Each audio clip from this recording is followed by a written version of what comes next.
है गुरु का अपमान करना, गुरु की अवहेलना कर देना, किसी भी वृत्ति से गुरु में दोष दर्शन करके उनकी अवहेलना कर देना। बड़ा सुंदर प्रसंग है। श्री नित्यानंद दास बाबा जी, इनके गुरुदेव वयोवृद्ध हैं, उनको साफ साफ दिखता भी नहीं है। नित्यानंद दास जी को ठाकुर सेवा और रसोई सेवा सौंपी, आप रसोई मनिया करो और ठाकुर सेवा करो। जो ठाकुर जी को भोग लगाते हो गुरु जी को पवाते। गुरुदेव की सेवा के लिए दो नौ युवती शिष्याएं भी थी, इसलिए नित्यानंद दास को समय मिल जाता, वो गुरुदेव के आश्रम में रहते हुए श्री राधारमण की सेवा श्री मधुसूदन गोस्वामी पाद के निकट जाकर के हरिनामामृत व्याकरण श्रीमद् भागवत आदि ग्रंथों का अध्ययन करते। नित्यानंद दास जी की जो गुरु बहनें थी, नौ युवतियां थी, एकदम जवान, और ये भी युवक अवस्था के थे, और एक ही गुरुदेव की सेवा में रहना, एक ही आश्रम में रहना, तो गुरुदेव के समीप रहना, उनकी सेवा करना और नौ युवती गुरु बहनों के प्रति दोष दृष्टि ना हो पाना, ये बड़ी प्रश्नवाचक वृत्ति अंदर आ गई। ऐसी स्थिति में नित्यानंद दास जी विचार करने लगे कि मुझे अपने वैराग्य की रक्षा करनी है। रात दिन का सानिध्य है, एक ही आश्रम में, एक ही गुरुदेव के हम शिष्य हैं, एक ही गुरुदेव की सेवा में है, कहीं ऐसा ना हो कि मेरा मन मुझे धोखा देने लगे। उनके लिए यह प्रश्न एक भयंकर समस्या बनता गया। उन्होंने कई बार बड़े बड़े महत्पुरुषों से सलाह ली कि मुझे क्या करना चाहिए। तो उन्होंने कहा कि गुरुदेव महापुरुष हैं, गुरुदेव भगवान हैं, तुम्हें गुरुदेव पर भरोसा करना है। ऐसे अब प्रश्न हृदय में आना ही नहीं चाहिए, तुम्हारे हृदय में ऐसी दृष्टि ही नहीं आनी चाहिए। गुरुदेव तो साक्षात परमात्मा है, भगवान है, उनका बल रखो। तुम ऐसा कैसा प्रश्न हृदय में तुम्हारे आ गया? यदि तुम कहीं गुरुदेव को छोड़कर चले गए तो गुरुदेव की सेवा कौन करेगा? वो तुम्हारे हाथ से पाते हैं, तुम्हारा बनाया हुआ पाते हैं, तुम्हें ठाकुर सेवा दी हुई है, ऐसा उचित नहीं है। उनको बहुत कष्ट होगा। क्या गुरु के हृदय में कष्ट हो तो तुम भजन कर पाओगे? और तुम अपनी चिंता क्यों करते हो? तुम शरणागत हो, शरण ही तुम्हारी रक्षा करेगा। गुरु सेवा ही महान बल है भगवत प्राप्ति का, वही तुम्हारे हृदय में वैराग्य बढ़ाएगा, वही तुम्हारी रक्षा करेगा, ऐसा संतों ने सलाह दिया। नित्यानंद दास जी की उम्र 25 वर्ष की थी। अब कुछ समय उन युवतियों के मध्य में रहते रहते उनके हृदय में काम विकार जागृत हो गया। काम विकार हृदय में आया। एक दिन वो विकारग्रस्त होकर के रात्रि में जहां उनकी गुरु बहनें रहती थी, उस कुटिया की ओर जाने लगे। जाते जाते एकदम कदम लड़खड़ाए कि अरे मैं क्या करने जा रहा हूं। अपनी गुरु बहनों के प्रति काम भाव, बहुत ही हृदय में जलन हुआ, बिल्कुल विचार ढक गया। तुरंत रात्रि में ही वहां से निकल पड़े, द्रुत गति से चले, गोवर्धन में आए, पूछरी के निकट वन में आकर अब अन्न जल ग्रहण नहीं करूंगा। गुरु बहनों के प्रति ऐसा भाव, अपनी सगी बहनों से भी ज्यादा पवित्र संबंध गुरु बहन का है, वो गुरुदेव को समर्पित है, उसके प्रति कैसे काम भाव कर लिया। ऐसा भाव करके उन्होंने अन्न जल त्याग दिया। विचार किया कि कोई बाहर रहेंगे तो देख लेगा, कोई भोजन पानी दे देगा। मैं एक गड्ढा था गुफा जैसा, उसमें जाके छुप गए, न भोजन पाऊंगा न पानी पीऊंगा, प्राण त्याग दूंगा। गुरु बहनों के प्रति काम भाव, ऐसा क्यों हुआ? हृदय में बहुत उनको कष्ट हुआ। 3 दिन तक वो निराहार रहे, कोई भोजन नहीं, कोई जल नहीं, और बहुत क्लाम, बहुत अंदर से जल रहे थे। ये कैसे बात आ गई मेरे हृदय में? तीसरे दिन कोई महात्मा उन्हें वहां से खींचकर बाहर लाए और बोले, मरते क्यों हो? समस्त विकारों के नाश करने का उपाय एकमात्र नाम है। नाम नाम कीर्तन कर, नाम जप कर, मरना समस्या का समाधान। मरोगे दूसरा शरीर मिलेगा और दुर्गति को प्राप्त होगे। मन को मारो, मन को, नाम मारेगा, नाम नाम जप कर, नाम कीर्तन कर। मरना समस्या का हल होता तो करोड़ों अनंतों बार मर गए, समस्या का समाधान हो जाता। ये अज्ञानी जो समझता है शरीर छोड़ देते तो वहां 5 स्टार होटल है, तुम्हारा स्वागत होगा, आओ। अरे बहुत बड़ी दुर्गति होती। सबसे भयंकर अपराध होता है आत्महत्या करना।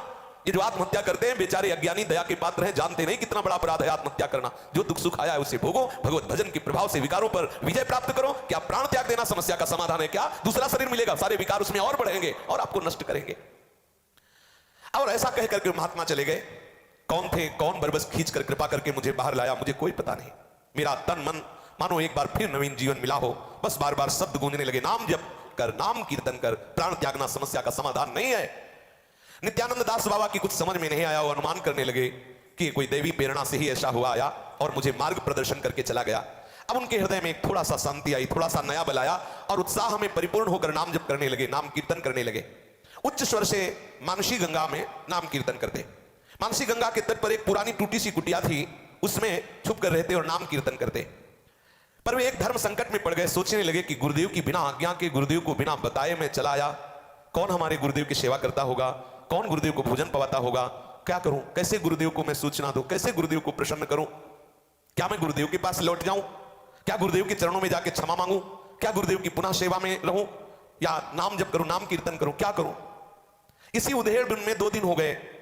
फिर विचार की भगवान से प्रार्थना की, प्रभु मुझे मार्ग दिखाओ, मैं बहुत ऐसी दुविधा में फंसा हूं, क्या करूं? तीसरे दिन एक वैष्णव आए, बोले तुम्हारे गुरुदेव ने बुलाया है। जिस दिन से तुम आश्रम से चले आए थे उसी दिन भगवान के विधान से 2 ब्राह्मण आकर के विरक्त वेश लेकर गुरु की सेवा में है। उन्हें सेवा की तो आवश्यकता नहीं, पर वो तुम्हें बुला रहे हैं। जो भगवत आश्रित है उनकी सेवा, अरे भगवान की अनंत सृष्टि है, वो विविध रूपों में हमें अपना काम बनाना है। उनकी सेवा तो उससे भी अच्छी चल रही है। उन्होंने तुम्हें बुलाया और कहा साथ ही लेकर के आओ। नित्यानंद दास जी बड़े विस्मित हो गए कि जिस समस्या में मैं फंसा था मेरे कृपाल गुरुदेव ने मुझे बचा लिया।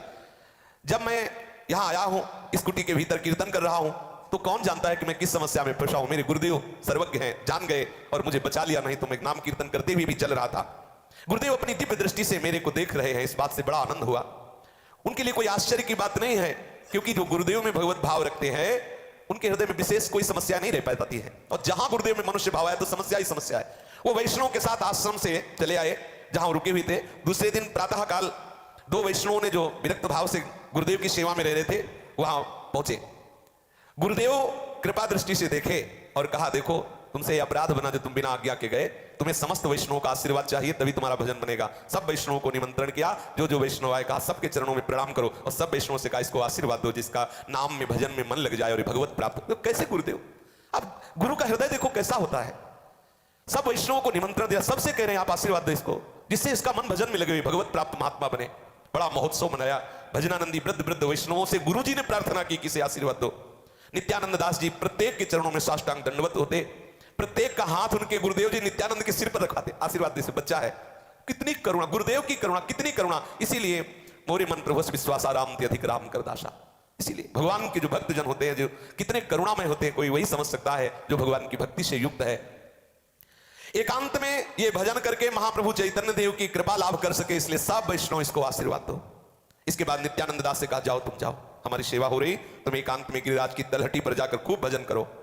नित्यानंद दास वांछा कल्पतरु श्री गुरुदेव के चरणों में प्रणाम करके मन ही मन प्रीति आभार से उन्मत्त हो गए। कितने दयालु गुरुदेव हैं। अश्रु प्रवाह करते हुए गुरुदेव का आश्रय लेकर खूब नाम कीर्तन करने लगे। मानसी गंगा पे जो कुटिया थी वहीं लौट आए। नाम रूपी भगवान का निरंतर रसास्वादन करने से मनोविकार दूर हो गया। ध्यान दीजिए, ये मनोविकार तब तक आपको जलाएगा जब तक निरंतर नाम नहीं चलेगा। भगवत रसिक जी महाराज के चरित्र में आया कि उन्होंने अपने सदगुरुदेव भगवान से निवेदन किया कि इतना साधन करने पर भी हृदय में काम वेदना जागृत हो जाती है। तो उन्होंने दिखाया, एक करवे में अंडी का तेल रखा था, उसको गिरा दिया गया, धो दिया गया, फिर पानी भरा गया तो फिर आ गया उसमें, फिर गिरा दिया गया, फिर भरा गया तो फिर आ गया उसमें, फिर उसे आग में तपाया, तब कहा देखो अब इसमें पानी भर के देखो बिल्कुल तेल नहीं आएगा। ऐसे जो हृदय में काम हमारे बसा हुआ है, नाना प्रकार की वासनाएं जो है दिखाई नहीं देती, लेकिन अवसर आने पर वो हमें दिखाई देता है, देखो काम जागृत हो गया। तो जब तक हम कठोरता पूर्वक भजन नहीं करेंगे, अर्थात संयम पूर्वक नियम पूर्वक निरंतर भजन नहीं करेंगे, भजन के ताप से सब विषय जल जाते हैं। बिना भजन का ताप प्रकट हुए ये काम क्रोध आदि अपना ताप देते ही रहेंगे। नाम रूपी भगवान का निरंतर स्मरण करने से मनोविकार दूर हो गया। जीव जब तक अपनी शक्ति का प्रयोग करता रहता है तब तक माया उसे परास्त करती रहती है। ध्यान दीजिए, जीव जब तक अपनी ताकत का प्रयोग करता रहता है तब तक माया उसे परास्त करती रहती है, और जब वो प्रयत्न विफल होकर नाम का आश्रय ले लेता है तो माया परास्त हो जाती है।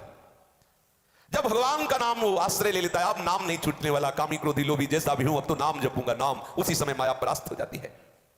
नाम की कृपा से माया भयभीत होकर भाग जाती है। भगवान की चिन्मय लीलाओं में प्रवेश अधिकार नाम भगवान प्रदान करते हैं। नाम कीर्तन करते करते नित्यानंद दास बाबा के हृदय में लीला स्फूर्ति होने लगी, रूप की झांकी आने लगी। अब तो श्री कृष्ण लीला समुद्र में डूबने लगे। एक दिन लीला चिंतन में बैठे हुए थे तो एक संत आए और कहा, तुम्हारे गुरुदेव ने आदेश किया है कि आज रात्रि में वो अंतर्धान हो जाएंगे, चलो तुम उनके दर्शन कर लो, चल के तुम्हें बुलाया है। इन्होंने सोचा कि क्या गुरुदेव, क्या बुलाना जाना, जब लीला चल रही है अब क्या गुरुदेव, नहीं गए, सब छोड़ो, मेरे लीला रस आनंद को भंग करने के लिए सब नहीं जाना, अवहेलना कर दी। बहुत सूक्ष्म विषय। देखो गुरुदेव ने इतने वैष्णवों का आशीर्वाद दिला के भेजा तो लीला रस में डूब गए। लीला रस के स्वाद की उन्मत्तता में गुरुदेव की अवहेलना बन गई। ये बहुत सावधानी, क्या गुरुदेव बुला रहे हैं, गुरुदेव अंतर्ध्यान हो गए, सब माया का खेल, छोड़ो। उस लीला रसानुभूति की लोभ में पड़कर उन्होंने गुरुदेव की अवहेलना कर दी। जे ही अवहेलना की तो सब बंद, क्योंकि ये उन्हीं का तो वैभव है, सब बंद। अब तो विकल हो गए। नाम कीर्तन करने की चेष्टा करते, कीर्तन बंद, लीला बंद, स्फूर्ति बंद, हृदय अंधकार छा गया, व्याकुल हो उठे, दौड़े गुरुदेव की आश्रम की तरफ। लेकिन जब तक वहां पहुंचे तो गुरुदेव अंतर्धान हो चुके थे, गुरुदेव पधार गए। अब तो चिल्ला चिल्ला कर रोने लगे, भारी पश्चाताप की अग्नि, हृदय झुलसने लगा। अब ऐसा लगता, लीला स्फूर्ति की तरह जब सोचते तो लगता कोई अच्छा स्वप्न था, पकड़ में कुछ नहीं आता, लीला स्वप्नवत हो गई, विक्षिप्त हो गए, न खाना न पीना, हृदय जल रहा है, हा गुरुदेव, हा गुरुदेव। संतों के आश्रमों में भटकते, हा गुरुदेव, हा गुरुदेव। तत्कालीन जो बड़े बड़े सिद्ध संत ब्रजमंडल में थे उनके समीप जाते और कहते कि कोई उपाय है इस अपराध से बचने का, तो वो कहते एक ही उपाय है, गुरुदेव प्रकट हो, तुम्हारी दशा पे द्रवित हो और वो तुम्हें निरपराध साबित करते तो लीला स्फूर्ति हो सकती है, तो भजन बन सकता है, अन्यथा कोई उपाय नहीं है। शिष्य साधन भजन चाहे जितने का जोर का कर ले, लेकिन गुरुदेव की अवहेलना कर दे तो उसकी उन्नति नहीं हो सकती। गुरु की अवज्ञा करने से, उनके चरणों का यह अपराध बनने से उसकी दुर्दशा हो जाएगी। गुरु चरण ही तो है जो माया पर विजय प्राप्त करके भगवत कृपा का अधिकारी बना देते हैं। श्री कृष्ण स्वयं कृपा नहीं करते, गुरु के माध्यम से कृपा कराते हैं। आज तक कोई स्वतंत्र रूप से साधना करके भगवत प्रेम की प्राप्ति नहीं कर सका। ऐसा हमारे ब्रजमंडल के सिद्ध संतों ने बाबा को उपदेश किया। जो गुरु चरणों का आश्रय लेकर भजन करते हैं, माया उनको परास्त नहीं कर सकती, कृष्ण कभी उनका त्याग नहीं कर सकते। आश्रय लैया भजे तारे कृष्ण नाही तजे, आर सब मरे अकारण। ब्रज के जो महापुरुष उन्होंने बताया कि आश्रय लैया भजे तारे Krishna. Welcome, my fellow developers. Software development is incomplete without S. महापुरुष उन्होंने बताया कि आश्रय लैया भजे तारे कृष्ण नाही तजे, आर सब मरे अकारण। जो गुरुदेव के चरणों का आश्रय लेकर भजन करते हैं उन्हें कृष्ण तार देते हैं, कभी उन्हें छोड़ते नहीं, और जो है वो अभिमान के कारण अकारण मरते हैं। अब महापुरुषों के समीप जा जाकर रोते, कोई कृपा कर दे। तब एक संत भगवान ने कहा तुम जाओ किसी निर्जन स्थान में और अपने सामने गुरु का आसन लगाओ कि गुरुदेव भगवान यहां विराजे, ऐसी भावना करो और खूब नाम कीर्तन, रो रो के नाम कीर्तन करो और गुरुदेव को बुलाओ कि गुरुदेव आओ कृपा करो। गुरुदेव सच्चिदानंद तत्व हैं, वो आएंगे, आप पर कृपा करेंगे। उस आसन की रोज दंडवत करो, रोज परिक्रमा करो और भावना करो, गुरुदेव का ध्यान करो जैसे गुरुदेव आपके थे कि गुरुदेव भगवान इसमें विराजमान है, और नाम कीर्तन करो। जब तक गुरु प्रकट ना हो जाए तब तक तुम बंद मत करना, जैसे बने वैसे उदर पोषण करो, बस यही साधना करो, यहीं से तुम्हारा द्वार खुलेगा, दूसरा कोई उपाय नहीं है। नित्यानंद जी ने 1 वर्ष तक ऐसा किया। गुरुदेव का आसन बिछाते, परिक्रमा करते, दंडवत करते, उस आसन की रो रो के कीर्तन करते कि कृपा कर दो गुरुदेव। एक दिन 1 वर्ष पूर्ण हुआ, उन्हें आसन पर दिखाई दिया कि गुरुदेव भगवान विराजमान है। अब तो चीख के रो पड़े, गुरुदेव के चरणों को स्पर्श करना चाहा, अश्रु विमोचन करते हुए उनके चरणों में प्रणाम करना चाहा, तो गुरुदेव ने कहा वत्स, समय व्यतीत हो चुका है, मैं बहुत करुणा करके तुम्हें बुला रहा था, तुमने अवज्ञा कर दी, अवहेलना कर दी, तुम आए नहीं, अब मैं क्या कर सकता हूं। इतना कहकर वो अंतर ध्यान हो गए। अब तो और आग लग गई, कोई समस्या का समाधान नहीं। नित्यानंद दास मर्माहत होकर भूमि पर गिर पड़े। आशा की जो एक किरण थी वो भी, हृदय में अंधकार ही अंधकार। अब सच्ची मानिए वो सच्चे उपासक है, वो सच्चे उपासक, अवहेलना हो गई, हृदय धुंधला हो गया। अब कैसे जीऊं, कैसे जीऊं। गुरुदेव का ध्यान और नाम कीर्तन वो वैसे ही करते रहे और तीव्र बढ़ा दी, आहार विहार और कम कर दिया। श्री पूज्यपाद अद्वैत दास बाबा जी महाराज एक दिन गिरिराज परिक्रमा कर रहे थे तो कान में रोते हुए नाम ध्वनि सुनाई दी, तो आकर्षित होकर गए। जब वहां गए तो देखा कि नित्यानंद दास आंसुओं से अभिषिक्त होकर के आर्त भाव से गुरुदेव का ध्यान करते हुए नाम कीर्तन, इतना रस बरसता था नाम कीर्तन में कि वहीं रुक गए, परिक्रमा रोक दी, वहीं रुक गए और प्रेमावेश कई दिन रुके नाम कीर्तन सुनने के लिए। 5-7 दिनों तक वहीं पास में रुके रहे कितने नाम प्रेमी, और वो आंसू बहाते हुए नाम कीर्तन करते, इतना आनंद आता। आश्चर्य हुआ, नित्यानंद दास जी कब सोच जाते हैं, कब स्नान करते हो, कब भोजन करते हैं, कोई पता नहीं, कीर्तन सुना ही दे रहा निरंतर, उच्च स्वर से स्पष्ट। 1 लाख नाम का तो कीर्तन ही कीर्तन केवल करते थे, 1 लाख नाम का कीर्तन। 2 घंटे केवल आवाज नहीं आती थी, अर्थात 2 घंटे में शौच स्नान भोजन शयन सब, 22 घंटे कीर्तन। अब अद्वैत दास बाबा जी महाराज ने कहा कि तुम चिंता मत करो, अंतिम समय तक तुम्हें गुरुदेव जरूर प्रकट होंगे और ले जाएंगे, आप बिल्कुल जैसे कर रहे हो वैसे करते रहो। अद्वैत दास बाबा की कृपा, उनके वचनों पर विश्वास, उन्हें कुछ आश्रय मिला कि भगवान अपने वचन टाल करके भक्त के वचनों को पूर्ण करते हैं। तो अद्वैत दास बाबा ने कहा अंतिम समय तक गुरुदेव जरूर आएंगे और क्षमा कर देंगे, हमारा जीवन सार्थक हो जाएगा। अभी कुछ ही वर्ष हुए थे, कार्तिक मास में वो अद्वैत दास बाबा के पास गए और उनसे कहा कि अब हमारे हृदय में विरह सहा नहीं जा रहा, अब मैं प्राण त्याग दूंगा। मानसी गंगा के तट पर आए, रास पूर्णिमा का दिन था, तो गुरुदेव भगवान आए रास बिहारी के साथ, बिहारी जो के साथ आए और बोले चल अब मैं जहां हूं वहीं तुझे ले चलता हूं। गुरुदेव भगवान उनको ले गए, गुरुदेव की कृपा से रास बिहारी जी को प्राप्त हुए। यहां जो ये तीसरा नामापराध है, गुरुदेव का अपमान, नामदाता गुरुदेव की अवहेलना न हो। जिन्होंने हमें अपना जीवन स्वरूप मंत्र और नाम दिया है, हम उनकी आज्ञा का पालन करें, निरंतर नाम रटते रहें, तो ऐसे हमारी बुद्धि शुद्ध हो जाएगी कि अपराध नहीं बन पाएगा।